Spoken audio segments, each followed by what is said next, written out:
Welcome to Business Line's State of the Economy podcast, where you'll find insight, analysis, and the story behind the numbers. Hello, and welcome to a new episode of the Hindu Business Line's State of Economy podcast. Today, we have with us Dr. Amar Rao, Associate Professor at the School of Management at BML Munjal University. Now, Amar's research significantly impacts management and corporate finance by emphasizing the integration of climate risk into financial decision making. Now, I know it's a little complicated, but why is it important? As we all are aware about India's pledge to add 500 gigawatts of non-fossil fuel-based power capacity by 2030. Now, this ambitious transformation is going on, but the key impediment that it faces are finances. Now, Amar's work elucidates about how climate-related factors can influence asset valuations, investment strategies, and the overall corporate financial health. For instance, his studies on the correlation between climate risk and carbon emission provide crucial insights for financial institutions, helping them to understand how environmental factors can affect market stability and investment performance. Amar has co-written a study, Do Green Energy Markets Catch Cold When Conventional Energy Markets Sneeze, with Brian Lucy, Satish Kumar, and Wang Mark Lim. The study results show that green energy markets are sensitive to shocks in traditional energy markets. The traditional energy markets are our crude oil markets, power, coal, so on and so forth. And especially during extreme market conditions, the sensitivity increases. Now, it's the importance of understanding these connections to manage risks and make better investment decisions in the energy sector. So without wasting much time, let's go straight to Amar. Welcome, Amar, to the Business Line's State of the Economy podcast. It's great to have you here. Thank you, Rishi, and good to have and share my thoughts. We actually have a great subject, and it will take considerable expertise to break it down for our listeners. Amar, what policies or actions should the government take to, instill more confidence among investors on green energy markets, technologies, products, or services? How do you look at it? Rishi, this question actually is quite important because we all know that the Conference of Climate of Parties is going on. How do I see is that the confidence, if we talk about the Indian market specifically, and you can consider emerging markets, we need to develop a green sovereign wealth fund. As of now, there is no green sovereign wealth fund to pool resources from public and private sectors. Because if there is a sovereign wealth fund, if there is a guarantee from the government, policymakers, it will instill a confidence that, okay, it is okay for my money to be invested in green infra. This fund somehow is going to be a financial backbone for the large scale green projects because they are long gestation projects. They take around 10 to 12 years. And this sovereign green wealth fund, which I'm calling, it can also attract domestic and foreign capital. On the lines of traditional and the modern day banking system, we need to have specific national green banking system. As of now, the traditional banks, they are providing green banking products, but there is not so much confidence going by the amount of deposit mobilization by these. So we need a national green banking system so that they can offer low rate of interest green loans, and vice versa. The investors will have a confidence that, okay, this is a green banking system. My money is going to the green projects, not something like greenwashing. As we know that the manufacturing exports India is trying to become, we also need some green export promotion policies. For example, we can look at reducing tariffs and might be offering export incentives to the renewable energy equipment manufacturers. And specifically on the lines of special economic zones, we can have green technology export zones. And we also need to have a national carbon credit exchange. As of now, it is not quite developed in India, but I was reading today's news headlines. There is a consensus going on for the carbon credit exchange. So it will instill some confidence in the investors. And also, if I look at that, the new age technologies,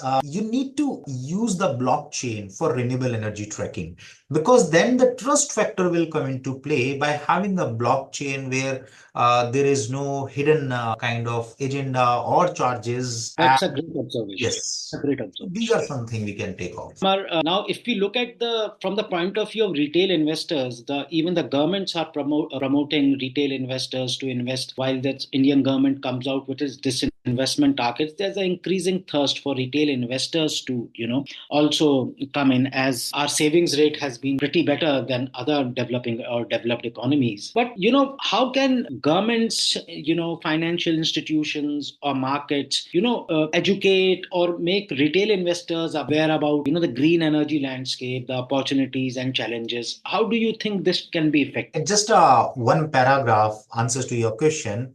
Just imagine a scenario, Rishi, where you can own a fraction of solar panel on your local school or in your neighborhood EV charging station. With this, you need to allow retail investors, you need to educate them that, okay, if there is a small project, even you can contribute to it. Because Rishi, you will understand your neighbor much better than the manager who is sitting in Mumbai. So you can directly participate in your local charging stations. And also you need to inculcate the education to the retail investor right from, let's suppose the 12th class or might be the UG class, so that the future citizens will be quite aware about the green innovative solutions. And one thing, the last one is, see, you are not aware what goes behind a renewable energy project, what goes behind a green energy project. The transparency will bring more awareness among the retail investors, because we as a retail investors are worried about one thing, whether our money will be safe or not. But if I can see the ongoing process, the back end process in these green energy infrastructure projects, I will be more aware, I will be more educated. So these are some solutions which we can have to educate retail investors. So Amar, borrowing from a study, I found it really very interesting. From a retail investor standpoint, also it is very interesting. So we'll come to your study, but one question that your study raised for me, and which I also discussed with you, was, while green energy markets, offer strong long-term potential, many investors are still hesistant. And, what strategies could help encourage investors, to push them to this side? And since your study talks about interlinkages between traditional markets, the new emerging markets, where does a retail investor look for, as you've already described, that for a retail investor, the safety or the security of the investment that he or she is making is very critical, and they will look at the landscapes from the point of view of the security of their assets. How do you answer this question? What strategies should be there? See, being a retail investor in times of, let's suppose, the geopolitical war, which my paper talks about, in case of some kind of uncertainty, of course, I'm going to return to some traditional investment, which might be crude oil. But if, let's suppose, the government says that in times of uncertainty, at least there should be a minimum absolute return guaranteed by our sovereign wealth fund, it will solve the problem. It will move up the investment from the retail investor to the green energy ones. That's only one word answer for that. You need guarantee so that the green energy sector can stand on its feet and then take a path. So in the light of what you're training to our listeners, where is the Indian market right? How does a retail investor look at that? Asking this because you had a very in-depth study of the Indian markets, the S&P Platts and other markets and their co-interrelations. Where are we right? How do you see the intention of I know a sovereign wealth fund is being talked about, and there are various correlations that are there that are being discussed. And the government is talking about payment security, payment guarantee for various, whether it is e-buses or others. But from the perspective of a market, where do we stand? Indian markets, when I talk about capital markets specific, we are not as developed as much as even the Western world. And even if I compare the Western world, even they are not ready for the green energy investments. So specifically, Indian markets are not ready as of now for the green energy kind of investments. There are multiple reasons. The first reason is that there are lack of projects, credible projects for the green energy. There is a lack of transparency as of now from, let's suppose, the people who are raising money, the projects which are raising money. And third point is that Indian capital market as of now, not that liquid enough, which can take up enough money for the green energy projects. We are a long road ahead. So one more supplementary question that in fact, this is a question I ask almost everyone, whether an academic or a policymaker or an influencer. India virtually requires roughly $3 trillion for getting for this decarbonization pledges and everything till 2030 and then till 2032. This is a huge amount of money, and we don't have that sort of. The government is trying to raise it, but so far, if you look at the green energy bonds that have been raised, it's roughly 16,000 crores in a financial year 2022-23 and then 20,000 crores roughly in 23-24, which is virtually nothing when we compare with the kind of requirements we have. We are roughly require anywhere between $15 billion annually. What can be done, not just from the perspective of a retail investor, but also from the perspective of pension funds? Because in my discussions with various policymakers, they have now been talking about that we want to tap private pension funds. The International Solar Alliance is going to have a new director general who comes from the World Bank financial background.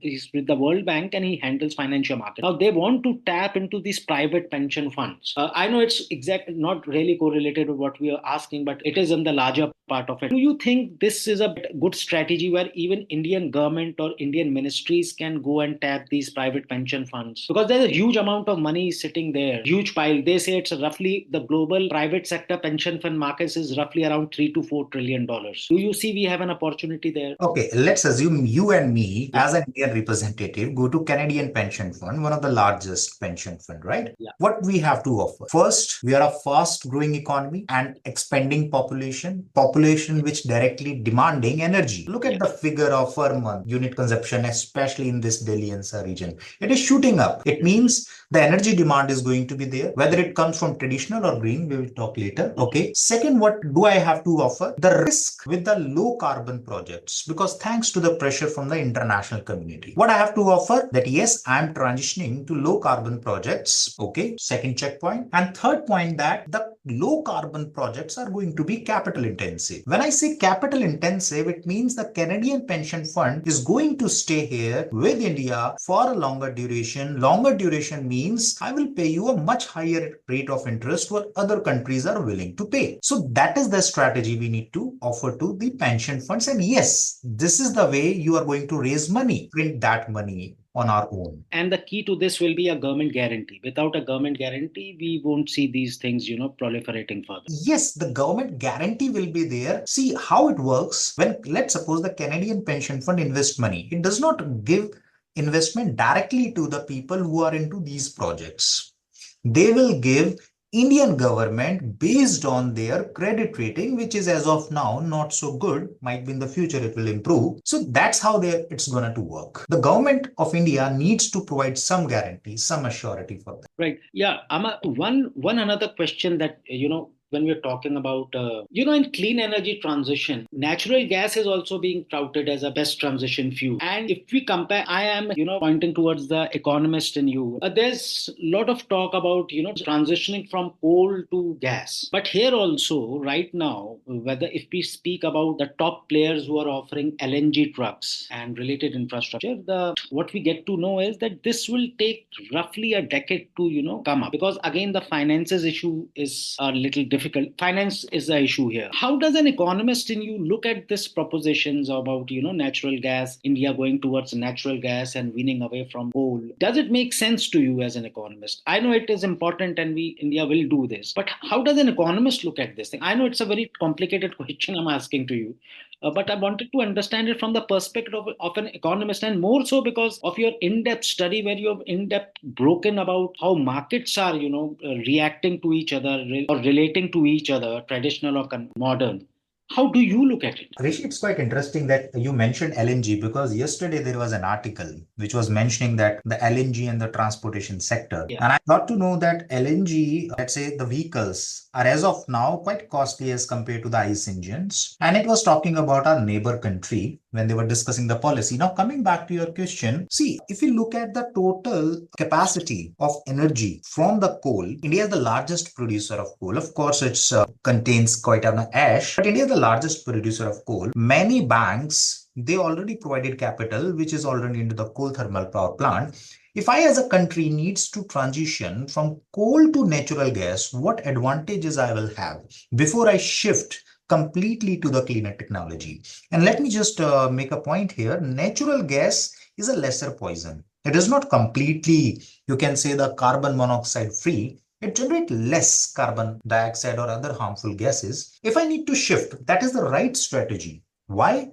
Because if I adopt natural gas transition till I completely become clean energy, I can reduce my dependence on these carbon intensive fuel, coal. Let's talk about Panipat thermal power plant. There are 3 thermal power plants in Panipat which are running. I can shut down if I can shift my demand to natural gas from the electricity from the industries. Might be in the next 10 to 12 years, I can completely shift that thermal power plant. Okay. I can also transition to a low carbon emission without the steep cost involved in other kind of renewable energy. Solar photovoltaic cells, they require a huge area. They require cleaning on a regular basis. Natural gas, you just need pipe and natural gas facilities. So the cost involved which I see as an economist, is quite less as compared to other renewable energy. And also, if I look at the infrastructure demand, I don't need a big space like solar cells or like a hydro dam. I just need a side portion of an highway to transport my natural gas to your house, to the industries. So the third point, infrastructure, means the cost reduction. So I think the natural gas is going to be a major player in the energy transition, specifically for a developing country like India. As an economist, I see the steep cost reduction. I see as an easy way out, 30 to 40% less cost as compared to the solar cells, solar plants.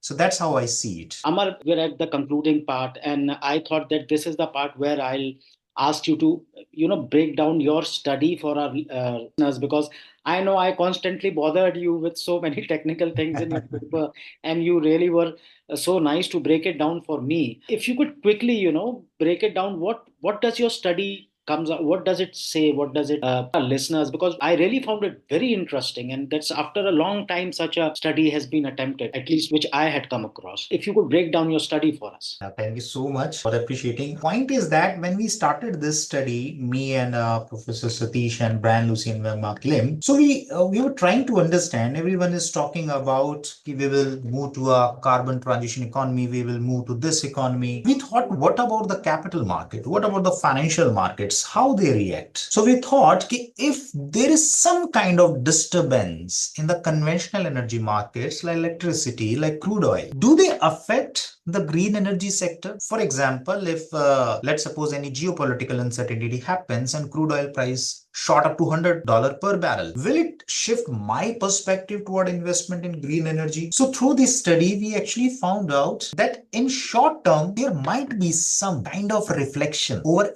green energy. If crude oil shots up to $100 per barrel, the green energy sector might suffer a little bit. Let's say solar cells companies which are into manufacturing for that, like natural gas as a commodity. But in the long term, it settles down. Might be in the long term, you, me, the retail investors, the institutional investors realize that it is going to stay. I don't need to be affected by these repercussions in the conventional energy. So that's where my study says that if you are investing in the green energy sector, just stay put. It requires long gestation period. Second point, don't get disturbed by the traditional energy sector fluctuations. They are going to stay. So that's the crux of my study. Yeah. So if our listeners got it, what Amar is breaking down is that green energy markets are here to stay. Yes. Are a good long-term bet, and possibly we'll see more government intervention coming in the sort of sovereign guarantees or some other form of guarantee, or maybe a payment guarantee, where governments across the globe and even in India will support the proliferation of green energy markets. They are good and they're here to stay. There will be short-term volatility in markets depending on geopolitical or financial uncertainties or events or whatnot, but they are here to stay and they will stabilize in the medium to long term. Thank you, Amar, for such a spirited discussion and breaking down such complicated studies for us. Thank you so much for joining us, talking about. Thank you, Rishi. Thank you. Thank you.